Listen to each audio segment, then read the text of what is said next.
Mayamuton Chanuna taramna okchawaga loinana ikoknuna khurumjari. Ngasiso mahoksagum nungairaba phungawari ama puduna lakjari. Wari asigi mamingna athengba ahingda lairembi tare. Wari asibu ibirakpana athauba maitei. Itom achauba ibomcha moi ahum chauraba uzaw amagi makhongda lepli.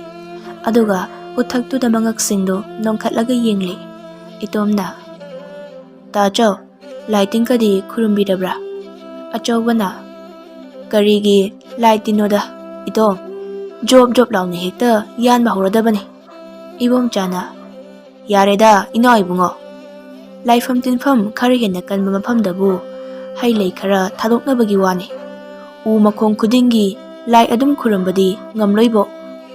Itomna taibomcha uzaw yanmadi yamna lubani. Asuk yam chawbu usidi aiso mukta yalaktre. Nongma watlingai yangadoriba u pambi adugi makhongda u yanbada sizinnagadoriba khulaisingdo ududa ngaraga thamnaribani. Karigumba khulaisingdu turamba thoklaba uwado yanba yadrabani. Achaubana adugidi sa kaina thengbagi matubasu adum yawunida inaw nungshiba. Ibom chana Chumba yaba wani itaw nangi waduso marai tawnaringai mamana hankrani. Ina ibungo yum yamna lapi. Itomdo ibom chana haifet yengi. Ibom saso itomda yengi. Ibom chana kai kandabada uruidabada mata manghale. Ibom chana magi singjangdo pairaga u pambiduda job launa yale. U matondagi uchek makhal khara Jabun khara huptuna paithoki. Ujawdu tubada umangdu pumnin nille. Ibom chana itomda. Itom, iroi singdu pusilo. U singse, jingnaba tokse. Hoi tada. Numit lay tharakpa matamne, moi ahumna. Yalakpa ujawdu iroi ahumna jingli. Achawbaga ibom chagadu iroi singdu ki mamangda chatli. Itomna iroi singdugi matungda inari. Itomna iroi singduda. Chalo iroi ahum thuna chalo. Choso. Achawbana itomda. Itaw, iroi se nangidura. Nati, imagi mapamgini. Adudi yumda thamga thamo. Thakpa wanabani taw. Moi ahumna sumlakpada lambigi matai amada ahangba mi tadaba mafam amada masang mataw phajarabi ngorok ngaubi nupi khara iput kumba kom amada irujaraga leirambe. Nupi singdu waso ngangnade moi masa yengnaraga momon noknari. Ibom chana itaw achaw adagi sibu nupi natro nangna kari oina ururage itaw. Moi anido nupi singduda mamitu kuptana yengli. Itomdi iroi singdu hoiraga tuminna chatli. Ibom chana itaw komsida yujakrasira humayam sawi. Wakjing tha sida nang khalido ai khangi komsida hekta chongtharo. Ibom chado iphutuda jom launa chongthai. Achawbasu jom launa chongthaki. Moi anina isingdei phagolakpada nupi singdu amatta leiramdre. Ibom chana Itom, nupi singdudi. Itomna taibomcha aidi iroi sajik pijaringai kadomda chakrabana uhaudre. Thumandro sidi. Achawbana itaw mamsilakle. Khulani lankidabu wale. Numit changkradi amta uraroi. Moi anido iphuttudai thak niklaga kakhalai. Ibom chado matomta angakpane sisu. Nomindini humnigi matungne ibom chagi thonganda achawbaga moi anido sel thiri. Nakanda sangari amasu khamli aduga nupa anisu u chingthokli. Ibom chaga achawgado u yolibani. Ibom chana itongise masalaklaga lauzarasani. Adoida u se nahangi yamfamgiduda fajaba kharasu hawhawri. U se mafamdudai yalakpasina mapa chumba heli.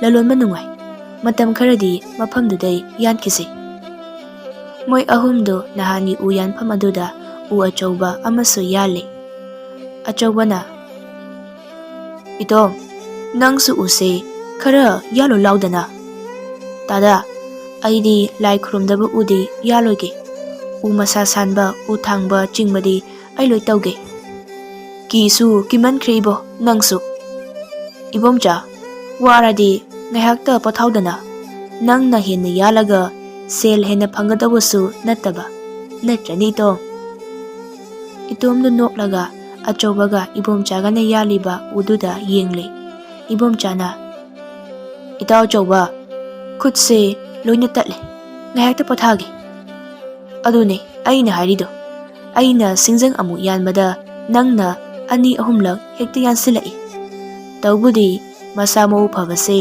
ꯅꯪꯅ ꯈꯔꯗꯤ ꯍꯦꯟꯈ꯭ꯔꯦꯅꯦ ꯏꯇꯣꯝ ꯅꯠꯇ꯭ꯔꯣ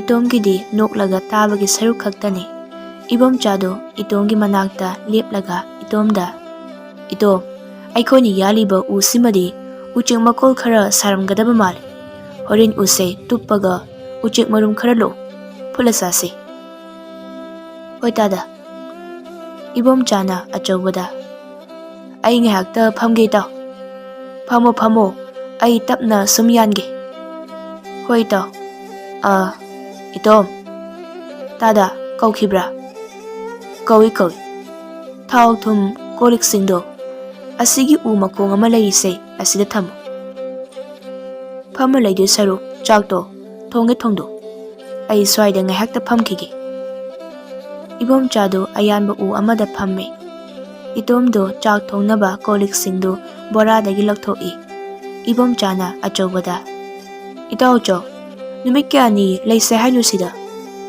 ꯂꯩꯔꯣꯏ ꯁꯤꯗ ꯏꯇꯥꯎ ꯋꯥꯛꯆꯤꯡꯅꯤ ꯅꯣꯡ ꯇꯥꯔꯛꯀꯅꯤ ꯏꯇꯣꯝꯅ ꯏꯕꯣꯝꯆꯥꯗ ꯂꯦꯛꯄꯗꯤ ꯂꯦꯛꯑꯣꯏ ꯁꯤꯗ ꯇꯥꯗ ꯃꯤ ꯌꯥꯝꯕ ꯑꯣꯏꯔꯗꯤ ꯐꯩ ꯑꯩꯈꯣꯏ 3ꯇꯪꯗꯤ ꯀꯤ ꯏꯕꯣ ꯅꯪ ꯑꯃ ꯀꯤꯃꯟꯈ꯭ꯔꯦ ꯎꯁꯨ ꯌꯥꯜꯂꯨ ꯌꯥꯗꯦ ꯅꯪ ꯇꯧꯔꯤꯕ ꯅꯨꯃꯤꯠ ꯆꯞ ꯌꯨꯡꯕ ꯃꯇꯝꯅꯤ ꯅꯨꯃꯤꯠꯁꯨ ꯀꯣꯛꯇꯣꯟ ꯃꯄꯥꯗ ꯎꯁꯥ ꯃꯔꯛꯇ ꯃꯆꯦꯛ ꯐꯥꯎꯖꯤꯜꯂꯛꯏ ꯑꯆꯧꯕꯁꯨ ꯎꯗꯨ ꯇꯞꯅ ꯀꯣꯛ ꯌꯥꯜꯂꯤ ꯏꯕꯣꯝꯆꯥꯁꯨ ꯑꯆꯧꯕꯅ ꯎ ꯌꯥꯜꯂꯤꯕꯗꯨ ꯌꯦꯡꯅ ꯆꯥꯛ ꯊꯣꯡꯂꯤ ꯏꯕꯣꯝꯆꯥꯁꯨ ꯐꯝꯅ ꯑꯆꯧꯕꯅ ꯎ ꯌꯥꯜꯂꯤꯕꯗꯨ ꯌꯦꯡꯅ ꯑꯃꯨꯛ ꯎꯃꯪꯗꯨꯗ ꯃꯀꯣꯛꯇꯨ ꯂꯩꯗꯅ ꯌꯦꯡꯂꯤ ꯑꯔꯥꯞꯄꯗ ꯅꯨꯄꯤ ꯈꯔ ꯃꯀꯣꯛꯇ ꯁꯝ ꯄꯨꯔꯒ ꯎꯔꯛꯇ ꯆꯠꯄ ꯏꯕꯣꯝꯆꯥꯅ ꯎꯏ ꯏꯕꯣꯝꯆꯥꯗꯨ ꯃꯈꯣꯡꯗꯨ ꯀꯥꯔꯟ ꯆꯜꯂꯒ ꯈꯣꯡꯗꯣꯟꯗꯨ ꯅꯣꯝꯂꯒ ꯅꯨꯄꯤꯁꯤꯡꯗꯨꯗ ꯌꯦꯡꯂꯒ ꯅꯣꯛꯂꯤ ꯋꯥꯕꯒ ꯂꯣꯏ ꯐꯩꯍꯦ ꯅꯨꯄꯤ ꯎꯕꯁꯦ ꯑꯆꯧꯕꯗꯨ ꯎ ꯌꯥꯟꯕ ꯂꯦꯞꯄꯒ ꯏꯕꯣꯝꯆꯥꯗ ꯀꯔꯤꯅꯣ ꯏꯇꯥꯎ ꯅꯇꯣꯝꯇ ꯃꯨꯔꯨꯝ ꯁꯣꯜꯂꯤꯗꯨꯅ ꯑꯔꯥꯞꯄꯗ ꯅꯨꯄꯤ ꯈꯔ ꯁꯤꯡ ꯆꯜꯂꯤ ꯑꯗꯨꯏ ꯌꯦꯡꯂꯝꯕꯅꯤ ꯏꯇꯥꯎ ꯏꯇꯣꯝꯅ ꯎꯃꯪꯁꯤꯗꯤ ꯅꯥꯛ ꯌꯦꯠ ꯈꯥ ꯋꯥꯡꯗ ꯈꯨꯟ ꯑꯃꯠꯇꯁꯨ ꯇꯥꯗꯅ ꯀꯥꯏꯗꯩ ꯅꯨꯄꯤ ꯂꯥꯛꯇꯣꯏꯕ ꯏꯕꯣꯝꯆꯥꯅ ꯊꯥꯖꯗ꯭ꯔꯒ ꯌꯦꯡꯉꯨ ꯂꯥꯎꯗꯅ ꯏꯇꯣꯝꯗꯣ ꯏꯕꯣꯝꯆꯥꯒꯤ ꯃꯅꯥꯛꯇ ꯆꯪꯂꯛꯏ ꯑꯆꯧꯕꯁꯨ ꯁꯤꯡꯖꯪꯗꯨ ꯎꯗ ꯌꯥꯟꯁꯤꯜꯂꯝꯂꯒ ꯏꯕꯣꯝꯆꯥꯒꯤ ꯃꯅꯥꯛꯇ ꯆꯪꯂꯛꯏ ꯏꯕꯣꯝꯆꯥꯅ ꯈꯨꯗꯣꯝꯕꯤ ꯊꯤꯜꯂꯒ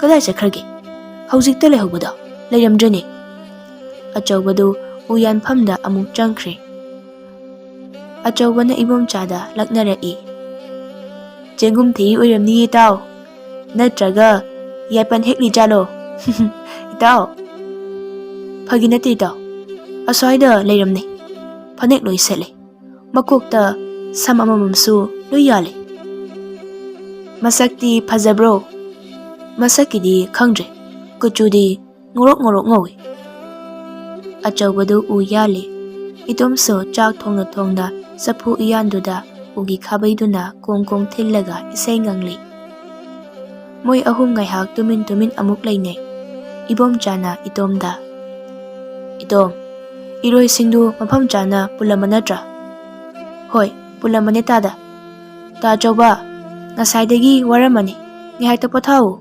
ꯅꯨꯃꯤꯠꯁꯨ ꯆꯞ ꯌꯨꯡꯉꯦ ꯑꯃꯨꯛ 2ꯔꯛꯇ ꯌꯥꯜꯂꯝꯈꯤꯒꯦ ꯑꯗꯨꯒ ꯄꯨꯟꯅ ꯐꯝꯃꯁꯤ ꯆꯥꯛꯇꯣ ꯊꯤꯗꯣꯛꯂꯒ ꯊꯝꯂꯝꯃꯣ Moi ahum koina phamaga chak chaminari. Achobana itomda. Itom, nangbu lekpa kibrane. Usidi tangkai phawa chandre. Use yamna lireni. Singjangsu maya kome. Amuk phengda yaroi. Tada ahingdi leoise. Thengasu hanse. Ibom chana itomda. Nang horen kiragana noita achobaga aiga mai chawna tharaga sangbiragi. Nangna nungane tumtho. Achobana u yalamaga tuptana thanambase phattabani bungo. Thengasu laikhrase ngasi khakpu. Tadabu lighting thajabrane. Noita ibom chada hangadaba wahangni dudi. Itomdo chaktu tumina chari. Ibom chaga achobagaso wari saraga chaktu chari. Ibom cha u kanna yali. Achobana singjang kanna phengli. Ibom chana achobada. Itaw, sidi yadre. Singjang se maya loina tare. Nangna phengi do loiradi amukta piro. Itom, singjang se amukta lamauhe. Aduga sise noita achobada piraga phengalo. Hoi tada. Itomdo urakta thokliba numittuda hek yengli. Aduga yaliba udugi makhongda amuk yengi. Sidi tuptoba yam watlini. Udu tangkai chanmada numidang yoksingkre. Ibom chadu udu koko yali. Numidang oibagi u yamagi makholna umangdu umnin nille. Itomna. Taibom cha u yamada to makhondo aiki. Achobana ibom chada. Angangse kiramale. Itaw, ngasigidi patharase. Ibom chana itomda. Ibo nang yam kimaliko. Hayeng nathi lawa chani. Nathi do amuk phaidok amuk cha. Chak to thongnaba tawro. Ngari yaukidai pando irolo. Itomdo wa ngangde. Chak thongnaba tawkhre. Achobana maido haugatpiri. Numidang moi ahumdo chak charingai arapada nupi khara nokpagi khonjan tai. Itom masamana chap yungi. Achobasu swai laukre. Ibom chadi chak tu chari achobana. Karino. Haujikidu buitaw. Nupi na nokpa khonjani kanyo itaw. Achobadu nupi na noklakpa mai kairomda yengaga. Numidang sidaba. Numidang da nupi na nokpa yadro haise. Mafam tanja haiba masu leidana itaw. Umang sida leiriba sidi aikhoi hum khaktani. Aikhoi hum khakta natre haujiti taw. To nupi singdo mai amam yalaga lai. Chawkhraba umangni. Umang mayai sida khundaba miyoi sing oirambasu yai. Itomna. Umang sigi kadai waidano. Aikhoina leiriba setada. Achobana. Matai waidagi khara adum changsili. Lamsang ahumuk oigani. Lamsang haidi kaino tada. Lamsang haibadi wakhanna chawrakpa sagatpa khongkap lising ahumuk oigadrai tawbe. Adumai oirambasu yai. Adubu haiba ngambadi nate. Adudi tada.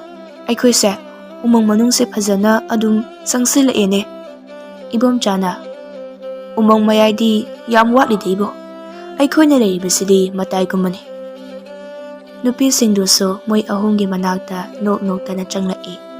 Ibom chaga achobagado nupi singdu ubada wakhan singdu tarang marang chatli.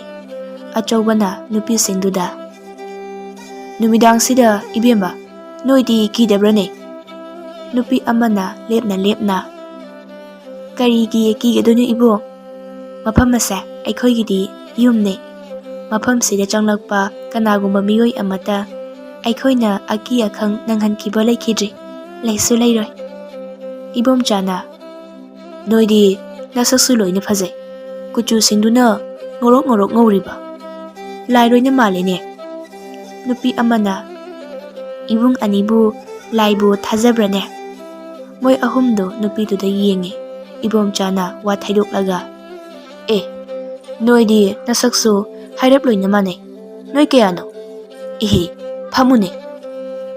Ibuwa phamu hairadi khara sangsinbiyo.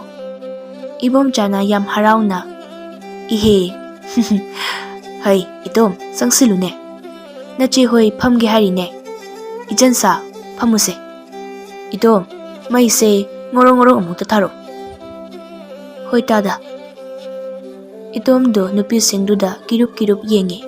Nupi amadi itomda nofet tawna munna yengli. Itomdo nupi duna yenglakpaduda makoktu ngawbugum tawi. Nupi ataiso ibomchaga achaubaga nok-noktana wari sari. Nupi amana. Ado ibung ane lai tindi khara thazibiyuko. Ibomchana. Mawa laudida adugidi chat. Asukkuibase nongmata lai amata thainade. Aina chattaba mafam leiramlaroi. Nongmata thainade. Nupi amana nofet tawna. Ado mafam sida laido thainarabadi kamdawa ibung ane. Itomna. Dada yum chatlase. Ibomchana. Karino itom? Tanjang thongna sakhideda nang tumge sutumo. Ibomchana nupi singduda. Ichan singi saksingse ubada lai phauba ikairamgadaba male. Nupi amana noklaga ibomchada. Lai singdo aikhoi oiramlabadi kamai tawba ibong? Achaubana. Hoine, lai se ichan hoigumana oiradi phadawbani. Moi mayamdo pulap nokminnai nupi amana.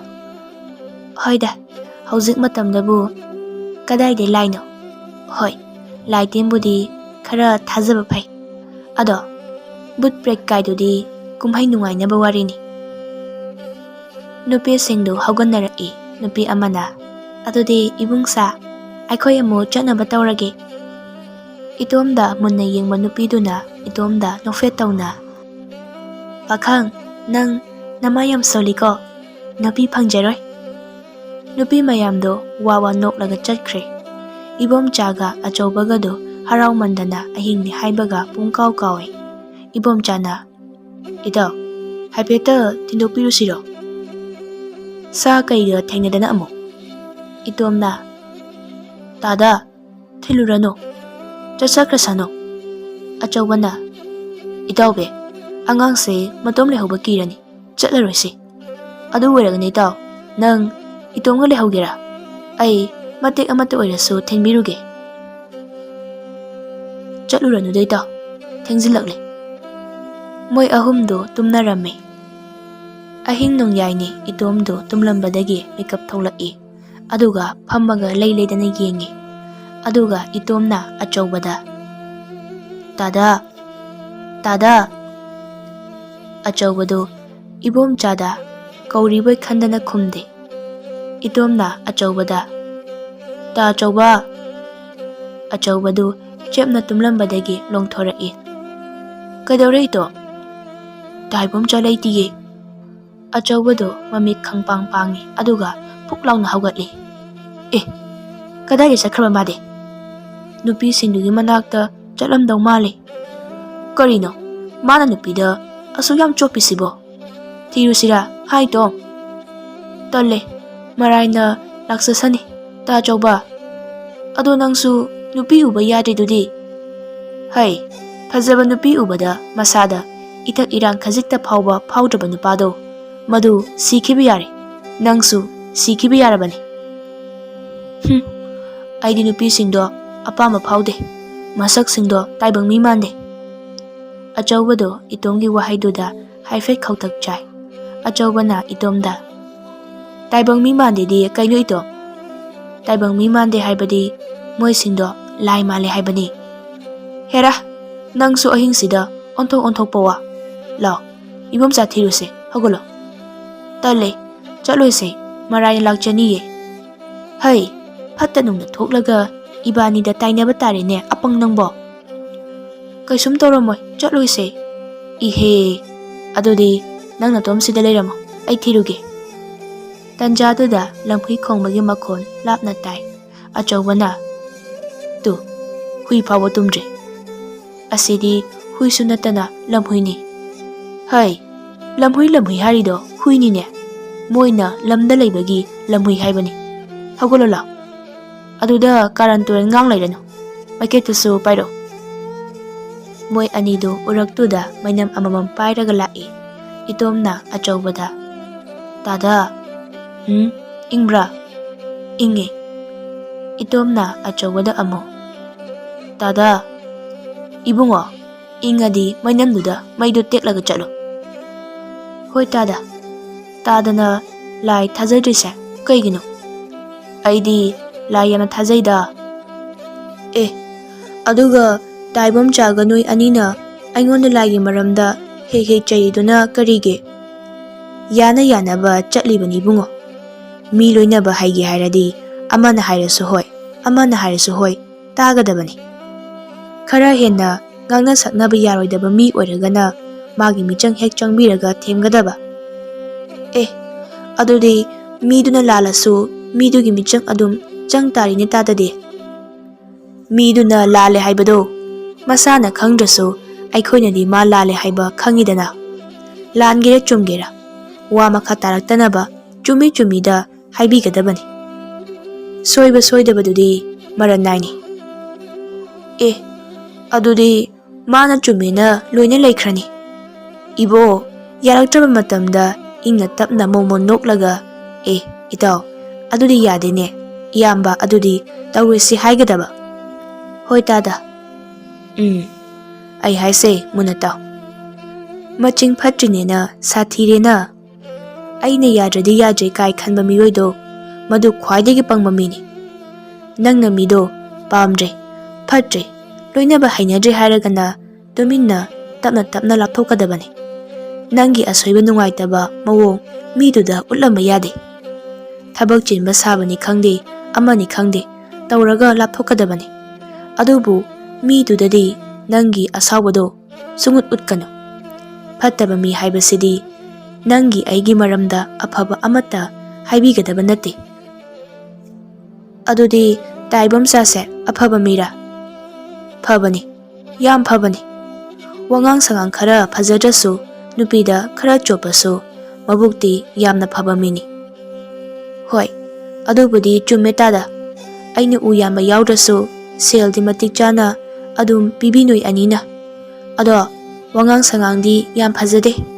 Aduna ai saudana tok asira khanba yaure. Saurasu phathau ibungo. Nangdi haurakpada ngairibani. Khongkap lak ama thangadabada. Khongkap ama khak lansinbada ngairibani nangdi. Taibam chadagi hena sathi ba miyoi lising thengnarakini. Hoi nangna thengnaba ngamaroi hairagana nupi thijilaga koli pheng laitaba. Adusu nupina thaklaga. Achobana noklaga. Nupiduna amu. Taibam chada hena sathiramadi ai khangdreko. Hoi tada. Nangbu aina haininglibase lausimba ngamrani ibungo. Ngamme tada. Aduni mi khudingmakna yanaba chakadabani. Pamdrabasu matang matamna yadrabadi adusu hoi haigadabani.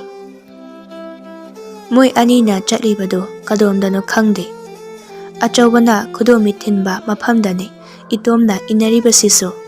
Itomna tada kadomdano aikhoina chatlibasibo. Aisu khangdeni ibungo. Itomdu uraktuda chatna kina mamitu leidana yengi. Itomna achobada. Halasira tada. Kiraba nangbo. Aduina tiye yamamme. Achobasu uraktuda leidana yengi aduga itomda. Lao asomna kanse khara kokomale. Lambi macha masu ui. Asida chase. Hoi tada. Moi anidu lambiduda lakpada arapada nupa ama mainam pairaga lepa ui. Mafamdusu lampak macha amagumbani. Itomna. Tada. Adaisi kanano. Ibom chani. Moi anidu ibom chagi manak tamna naksilakpaga. Ibom chado makhut masado thek khoiba haurai. Makhong makhut sing tingli yangli singdu tingthokpa haurai. Aduga makhong makhut singdu thek naudana nupi amagi mawongda maron mari khangdaba isai mayek ama saklaga jagoi tapna sagalai. Mangak mamit mana khong khutki sathe yengmada nupiga chap manari. Maithong chimbaldusu nupi amagi minokni noklibado. Itomdo machimbando thak nikna achawbada. Tada, ma tawrise karino? Wa ngangano ibungo. Mana tawninglibase mapung phana tawjasano. Matangsida ayet apan piba yade. Hoi tada. Ahingdo achawba itom amadi ibomcha moi ahumdo uyan phamduda maitik laga koina phamli. Achawbagi manakta taren mana kharasu thamli. Itomna taibomcha isingse salaga thaksiko.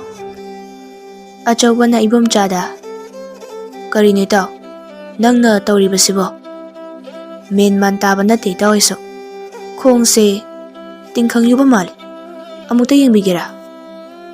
Hoi ai yenge. Ahingsida kadaida chatlurino nangbo? Ibomchado numidang nupi mayam laklamba lambi adomda yenge. Ibomchana aina makeup tholakpada nupi sindo to alambi sida ayenglaga leirame. Itomga achawbagado tu chunge. Ibomchana aisu mangoi kariwai hawgatlaga phame. Aduga nupi singduda ngihak yengi. Moi mayam maraktagi nupi ama thoklaga aigi mangda jagoi sai. Jagoi sate to yamna phaje. Atai nupi singdu jagoi du yenglaga pangnokta noe. Jagoi sariba nupi do moina lakpa lambi adomda jagoi saraga chatke.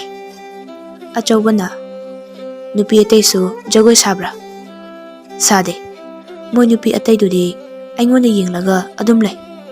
Aina wakhan tarakpadadi mafamsida hiplaga leiramlibase. Itomna heloi oira jalo ta chawba. Ibomchana heloi oiramloi umangsida leiba maibigumba male. Achawbana moi kayano ai khangde. Nahan nongma aikhoi ahumna thainaba iputta iujaramba nupisingdo moi nateda. Achawbana phare nang ngayakta pathaw idaw. Ibomchadu longna hippaga tumkhre. Itomga achawbaga du tumdre. Ibomcha sanglaga maidu chawna tharaga tekle. Nonganbaga moi ahumdu upambidu yanba loisilamdana mayumda hanarakle. Numit marini mangani suri upambidu yanba loisilamdabagi ibomchado mayumda leifam safam khangdabagi mawung ama tawe. Yumgi ahal lamansingna amaiba kaudana yengbada thabak amasu oire. Moi ahumgi marakta ibomchadi wakhan phajjana choire. Achawbaga itomgadi thoidokpa karisu taude. Masigi maramsu amaiba singdi phajana khangi. Ahingdagi hendoktana ayuk nungthin phawba ibomchado boot break urabagum kachin koyada lotpa maning mayada koichen chenbagumba yamna toina tawraki. Amaiba manglem jawdo ibomchagi yumda ibomchado phadobagi maning mayada koitan tanari. Amaibana ibomchagi mamada ihe somna thatune ibima nangbo. Ibomchagi mapaso ibomchado phagadabagi koithatli. Ibomchagi mapana ihe masigi angangsi utupsina lama kanba soire. Lukhak jagum maraksida khongse pumloi loire. Amaibana ibo motmankre maning mayani na. Mapana amaibada tada ising haijilaga tusan halaga pharasiramase. Aduna pharadra ibungo. Mapado ising kuding ama ibomchagi mapada laktana haijilai. Ibomchado puduppara pangtuda tusille. Amaibaga mapagado ibomchado songsillaga namme. Ibomchagi mapana tinke lake khodana ha haiba takpa laudaba nang kuningsina suragedo. Mamana kamai tawni masigi angangsidi ibungo butna temi amaiba nini nangbo nang phanaba layengado nine. Ibomchana ai phaba yaroi ai umanglomda chenkhro ha. Amaibana, ibungo saugano. Nang phagi punge haiba nati. Nangi apamadu karino. Nang kana ga thengnerai. Adu khak aingonda hayu haibani. Ibom chado mangonda phak ama tharaga phamle. Amaibana ibom chada. Nangbu umangduda kaidawu chatlubano. Mamana, tada hu yanbani. Oh. Ado ibema, nangonda hangman nati. Angang sida hangmani. Ibungo, nangbu uyama chatlubro. Hoi ipu. Nangna kiribadubu kanadano kiyano. Sidi umangsu natana nangi yumni. Mafam sida kanasu lakloi. Kiba yade ko. Hoi, kidre ipu. Se, ay wahangi kumo. Nangna umangda uyama chatpada kana thengnerai. Nupi masak pajaba thengnerai. As, khup phajamani. Ngorok ngauradana. Ado, nangna pama nupi ga yaubro. Nupi mayam maraktuda. As, loi pame. Aigi loi oningi. Oh, fare. Aduga karigi moi ubada nangna kiriba. Ibom chado mamit mana amo langkat kre. Moi nataba yum sida male. Aina tumlingai kangkan haidure. Chak charingai dasu aigi mangda hekta pham leirame. Mana aibu koi sangi. Nangna uribado masak kamai tawi. Ibom chado mamaga mapagada kina yengi. Ibom chana. Adudi mana haidokano hai. Karigumba mida haidokladi. Amaibana ibom chada. Hayune. Ibom chana kina. Itomga achobaga hatkani hai. Ibom chagi mapana saujinaraga ibom chada. Karigi ichanupada kihanba. But, ma thokta tholaksano khangni. Mama, aigi lukhumda saisu lehubadu puthoro. Thik tauge. But hatke khangani. Hera. Amaibana ibom chagi mamada. Ibema, tada.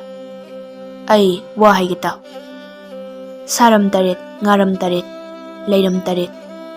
Tharoi ahamba, irum ahamba, inmache, kabuk khudum. Maira taret semsaw. Ibom chagi mamana. Saram taret haidi kaino tada. Saram taret haibadi samatu taret haibani. Ngaram taret haribasina nga makal manadaba taret haibani. Leiram taret haribasina lei makan taret haibani. Maira taret amaga uchana phani. Angangi mamita uribasi afaba amata nate. Makok sidagi lai fattaba tangi. Hariba polam singdo thuna puro. Panitada. Amaibana section wa amaso thamlai. Ibema, ay wa mahaigi munataw. Angang sigi mapa nang sumunataw. Hariba polam singsi wari da kaida panghaida haiba nate. Mathong maram khangdana phagi pharangum yumda amata pushinba yade ko. Imungse laifam sapam khangluiduni. Maning maya yena kalukha numidang thokpa phawba ngamloiduni. Ibom chagi mapana. Oh, hoi khangani tada. Amaibana ibom chada. Ibungo, mathang uyanmadadi yangadoriba udu laitin hana phajana khurumuko. Uyanba haibasi yamna lubani. Uyanmada mi siba yauribani. Laiyoiba u haibadi lai oiraba u haibani. Lai oiraba u yanba yade. Yumda hauba achoba u ama hekta kangena laitin khurumba tawdana. Yaningedana khulai hekta thaba yade. U yanmada laiba katnaribasi maram leibagini. Aduga yanba haukraba udi loisilamdaba yade. Phatte. Masi masu kaugano. Amaibado machinda murum solaga yungi yena khalukada koine chatlamlaga. Ibema, adudi ayimu chalukhige ko. Potlam singdu amata chithaba yade ko. Ay hayang lakani.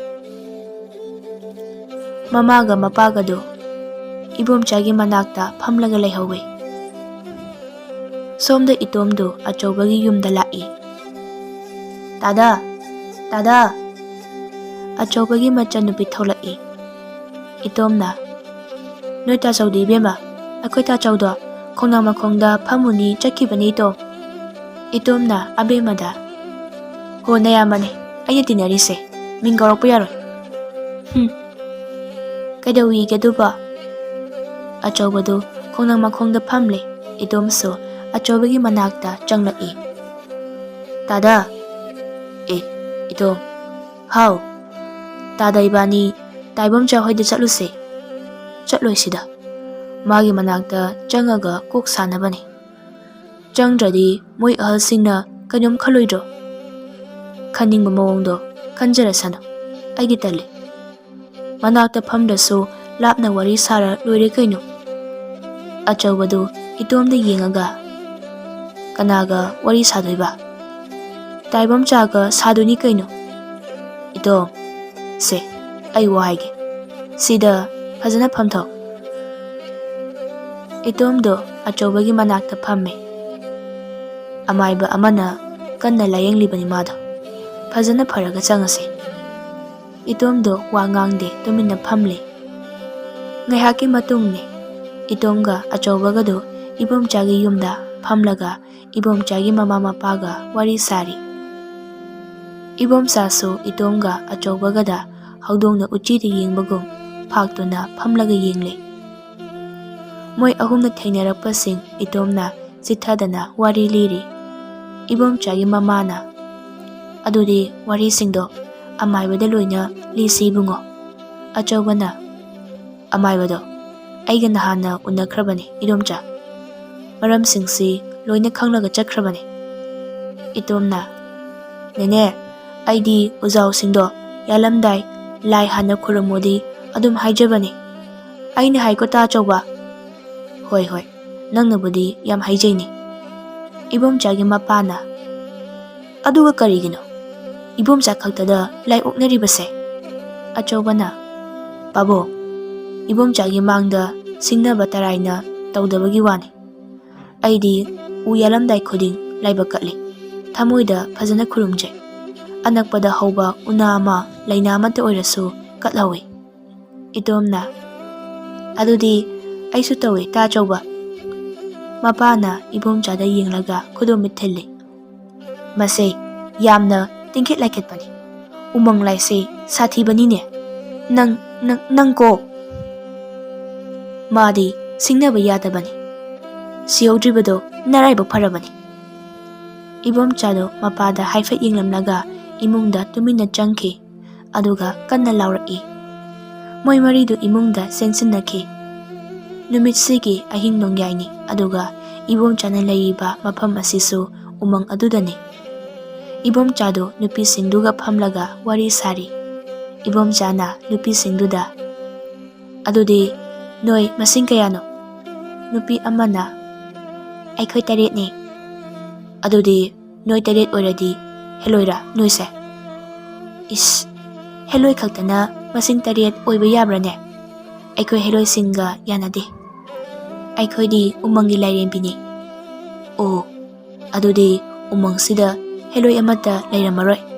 Kaigino noigi moigi yanadrido. Laite heloi di tinkanga yampizai haibani.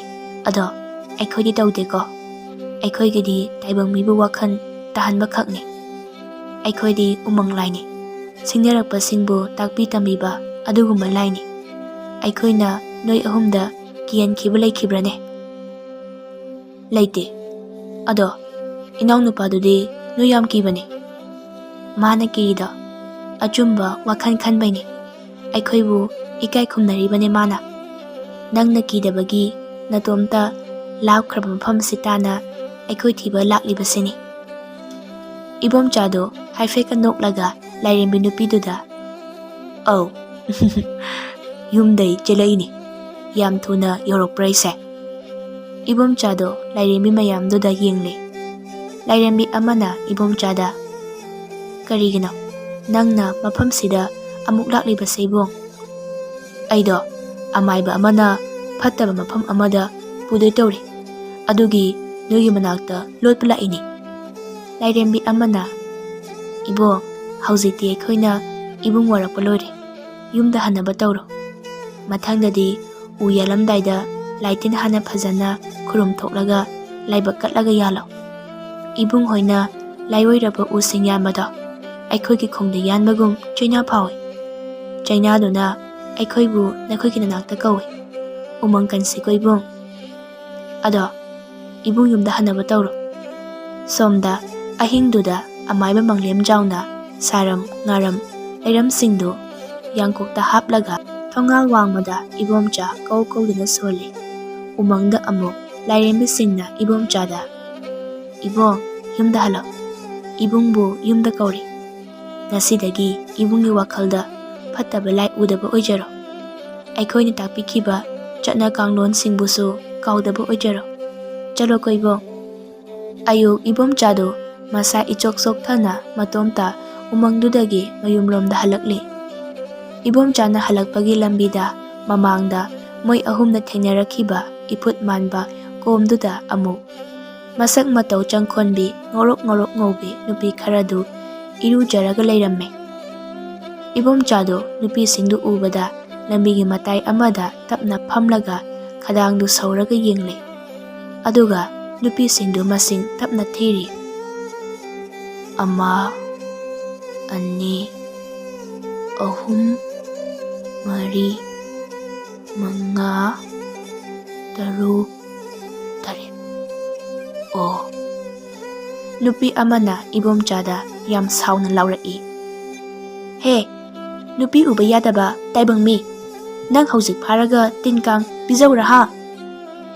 ꯅꯨꯄꯤ ꯇꯔꯦꯠꯇꯨ ꯋꯥ ꯂꯥꯎꯅ ꯄꯨꯟꯅ ꯅꯣꯛꯏ꯫ ꯅꯨꯄꯤ ꯑꯃꯅ ꯑꯃꯨꯛ, ꯃꯁꯛꯁꯦ ꯅꯨꯄꯤ ꯌꯥꯝꯅ ꯆꯣꯞꯄꯝꯗꯧ ꯃꯥꯜꯂꯤ꯫ ꯃꯁꯤ ꯐꯥꯔꯒ ꯀꯣꯏꯄꯨ ꯄꯨꯔꯒ ꯂꯥꯛꯅꯁꯤꯔꯦ ꯏꯆꯦ? ꯏꯕꯣꯝꯆꯥꯅ ꯇꯞꯅ, ꯑꯗꯨꯗꯤ ꯅꯣꯏ ꯍꯦꯜꯂꯣꯏꯔꯥ? ꯍꯦꯜꯂꯣꯏ ꯇꯔꯦꯠꯇꯨ ꯋꯥ ꯂꯥꯎꯅ ꯑꯃꯨꯛ ꯅꯣꯛꯏ꯫ ꯏꯕꯣꯝꯆꯥꯅ ꯋꯥꯈꯜ ꯑꯃꯨꯛ ꯇꯥꯔꯛꯄꯗ ꯃꯌꯨꯝꯗ ꯑꯃꯨꯛ ꯂꯩꯔꯝꯃꯦ ꯏꯇꯣꯝꯅ꯫ ꯇꯥꯏꯕꯪꯆꯥ, ꯇꯥꯏꯕꯪꯆꯥ, ꯈꯔ ꯐꯔꯕꯣ? ꯏꯕꯣꯝꯆꯥꯅ ꯇꯞꯅ, ꯑꯩ ꯑꯝꯇ ꯐꯝꯒꯦ꯫ ꯇꯞꯅ ꯍꯧꯒꯠꯂꯣ, ꯑꯗꯨꯒ ꯐꯛꯂꯥꯡ ꯉꯥꯔꯒ ꯐꯝꯃꯣ꯫ ꯍꯣꯏ ꯍꯣꯏ꯫ ꯑꯆꯧꯕꯗꯤ? ꯏꯇꯥꯎ, ꯑꯩ ꯁꯤꯗ ꯂꯩꯌꯦ꯫ ꯍꯛꯆꯥꯡ ꯈꯔ ꯅꯨꯡꯉꯥꯏꯕ ꯃꯥꯟꯕ꯭ꯔꯥ? ꯈꯔ ꯅꯨꯡꯉꯥꯏꯕꯒꯨꯝ ꯇꯧꯏ꯫ ꯅꯣꯏꯅ ꯑꯩ ꯀꯗꯥꯏꯗ ꯊꯦꯡꯅꯩꯅꯣ? ꯀꯔꯤꯅꯣ? ꯅꯪꯗꯤ ꯎꯊꯛꯇ ꯀꯥꯔꯒ ꯎꯁꯥꯁꯤꯡꯗꯨꯗ ꯆꯣꯡ ꯆꯣꯡꯗꯅ ꯇꯤꯟ ꯀꯥꯡ ꯐꯥꯗꯅ ꯆꯥ ꯂꯩꯔꯝꯃꯒ? ꯀꯥꯏ ꯎꯊꯛꯇ? ꯏꯄꯨ ꯀꯨꯟꯖꯣ ꯍꯣꯏ ꯏꯪꯈꯣꯜꯒꯤ ꯍꯩꯅꯤꯡ ꯄꯥꯝꯕꯤꯗꯨꯗꯅꯤ꯫ ꯏꯕꯣꯝꯆꯥꯒꯤ ꯃꯃꯥꯗꯣ ꯊꯣꯡꯒꯥꯜꯂꯣꯝꯗꯩ ꯆꯪꯂꯛꯏ꯫ ꯏꯕꯣꯝꯆꯥꯅ ꯃꯃꯥꯗ, ꯃꯥ, ꯅꯪ ꯀꯥꯏ ꯆꯠꯂꯨꯏꯅꯣ? ꯍꯣ ꯅꯪ ꯊꯤꯕꯒꯤ ꯄꯨꯡꯖꯥꯟ ꯃꯣꯏꯕꯨꯡ ꯋꯥꯏꯕꯒꯤ ꯁꯦꯟ ꯄꯤꯔꯨꯏꯅꯤ꯫ ꯅꯪ ꯏꯇꯣꯝ, ꯑꯆꯧꯕ, ꯏꯕꯣꯝꯆꯥ ꯃꯣꯏ ꯑꯍꯨꯝꯗꯨ ꯃꯥꯡꯒꯣꯟꯗ ꯐꯝꯂꯒ ꯋꯥꯔꯤ ꯁꯥꯟꯅꯔꯤ꯫ ꯏꯕꯣꯝꯆꯥꯒꯤ ꯃꯄꯥꯁꯨ ꯌꯦꯟ ꯑꯃꯨꯕꯤ ꯑꯃ ꯌꯥꯜꯂꯒ ꯆꯪꯂꯛꯏ꯫ ꯏꯕꯣꯝꯆꯥꯅ ꯃꯄꯥꯗ ꯇꯞꯅ, ꯕꯥꯖꯦ, ꯌꯦꯟꯗꯣ ꯀꯩꯗꯧꯅꯕꯅꯣ? ꯑꯉꯥꯎꯕ ꯃꯤꯒꯤ ꯌꯦꯂꯤꯡ ꯊꯥꯅꯕꯅꯤ꯫ ꯏꯕꯣꯝꯆꯥꯒꯤ ꯃꯄꯥꯅ ꯏꯇꯣꯝꯗ, ꯏꯇꯣꯝ, ꯍꯣꯔꯦꯟ ꯌꯦꯟꯁꯤ ꯌꯦꯂꯤꯡ ꯊꯥꯕꯒ ꯐꯥꯔꯒ ꯑꯃꯨꯛ ꯄꯨꯔꯛꯀꯗꯕꯅꯤꯀꯣ꯫ ꯎꯃꯪ ꯂꯥꯏꯗ ꯁꯤꯡꯅꯔꯨꯕ ꯏꯕꯣꯝꯆꯥ ꯍꯧꯖꯤꯛꯇꯤ ꯋꯥꯈꯜ ꯇꯥꯔꯤ꯫ ꯂꯥꯏꯔꯦꯝꯕꯤ ꯇꯔꯦꯠꯀꯤ ꯄꯥꯎꯇꯥꯛꯁꯤꯡ ꯀꯥꯎꯗꯅ ꯃꯣꯏ ꯑꯍꯨꯝꯗꯨ ꯎ ꯌꯥꯟꯕꯒꯤ ꯁꯤꯟꯐꯝꯗ ꯃꯥꯏ ꯑꯗꯨꯃꯛ ꯑꯣꯟꯁꯤꯜꯂꯤ꯫ ꯑꯁꯨꯝꯅ ꯏꯕꯣꯝꯆꯥꯗꯨ ꯂꯥꯏꯔꯦꯝꯕꯤꯁꯤꯡꯗꯨꯅ ꯂꯥꯏꯕꯨ ꯊꯥꯖꯕ ꯊꯛꯁꯤ ꯈꯥꯁꯤ ꯊꯧꯒꯜꯂꯣꯟ ꯍꯩꯕ ꯃꯤ ꯑꯃ ꯑꯣꯏꯍꯟꯗꯨꯅ ꯃꯣꯏ ꯑꯍꯨꯝ ꯍꯦꯟꯅ ꯃꯥꯏ ꯄꯥꯛꯄ ꯎ ꯂꯂꯣꯟꯕ ꯃꯤꯑꯣꯏꯁꯤꯡ ꯑꯣꯏꯗꯨꯅ ꯅꯨꯡꯉꯥꯏꯅ ꯄꯥꯟꯈꯤꯔꯝꯃꯤ꯫